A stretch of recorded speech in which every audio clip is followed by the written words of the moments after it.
எல்லாரும் நல்லா இருக்கீங்களா? வித்தியாசமான சிந்தனை வெற்றியை தேடித்தரும். அதோட விடாமுயற்சியும் தன்னம்பிக்கையும் இருந்தா நிச்சயமா நம்ம வெற்றி பெறலாம். நம்ம எதை நினைக்கிறோமோ அதுவாவே ஆவோம் அப்படின்னு விவேகானந்தர் சொல்லியிருக்காரு. ஒரு தன்னம்பிக்கை சம்பவம் ஒன்று பார்க்கலாம். ஒரு பெரிய கம்பெனியோட மேனேஜிங் டைரக்டர் அவர் ரூமுக்குள்ள ஒரு இன்சூரன்ஸ் ஏஜென்ட் கதவை தட்டிட்டு உள்ள பயத்தோட ஒரு நடுக்கத்தோட நுழையிறார். மெதுவா வந்து அவர்கிட்ட என்கிட்ட ஒரு எல்ஐசி பாலிசி எடுக்கலாமா அப்படின்னு பயந்து நடுங்கிட்டே கேட்கிறார். உள்ள நுழைஞ்ச உடனேயே அந்த மேனேஜர்கிட்ட உன்னை யார் உள்ள விட்டது வெளில போ அப்படிங்கிற மாதிரி அவர் விரட்டுறார். இவர் பயந்துட்டு சரி சார் சரி சார் அப்படின்னு சொல்லிட்டு வெளில போறார். அவரை பார்த்த உடனே இந்த டைரக்டருக்கு பாவமாடுது. யோ நில்லியா அப்படின்னு சொல்லிட்டு இங்க வா அப்படின்னு கூப்பிடுறாரு. கூப்பிட்டு நீ ஒரு இன்சூரன்ஸ் ஏஜென்டா இருக்க, இப்படி எல்லாம் பயப்படலாமா? பார் என்னை பார், நான் எவ்வளவு தைரியமா இருக்கேன். தைரியமா இருக்கணும், எதுக்கும் வந்து பயப்படக்கூடாது, தன்னம்பிக்கையோட இருக்கணும் அப்படின்னு சொல்றாரு. பயந்துட்டே அவர் கேட்கிறார். அப்புறம் சொல்றார், சரி உனக்கு தன்னம்பிக்கை உண்டாக்குறதுக்காக ஒரு பாலிசி நான் உனக்கு எடுக்கிறேன் அப்படின்னு சொல்றாரு. உடனே அவர் பாலிசி எடுக்கிறார்.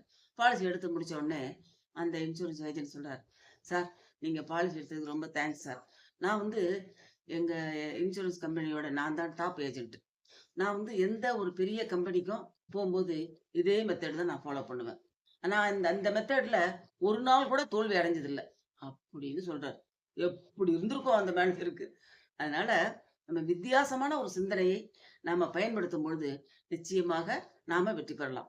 இதே மாதிரி இன்னொரு சம்பவம் கூட எனக்கு நினைவு வருது.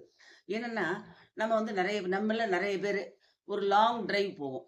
அப்படி போகும்போது நம்மகிட்ட சின்ன குழந்தைகள்லாம் இருக்கும்பொழுது அந்த குழந்தைகளுக்கு நமக்கெல்லாம் சாப்பாடு கூட கொண்டு போவோம்.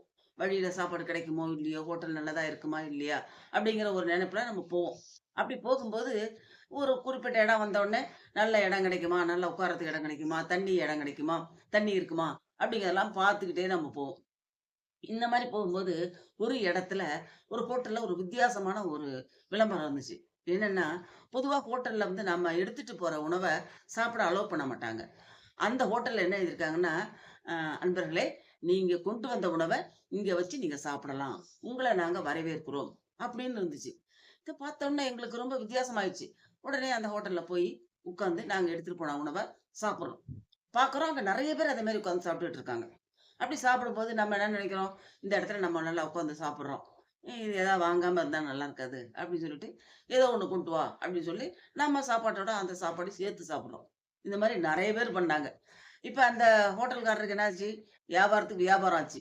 விளம்பரம் புதுவிதமா இருந்துச்சு. இந்த மாரி வித்தியாசமா சிந்திக்கும்போது நிச்சயமாக வெற்றி கிடைக்கும்.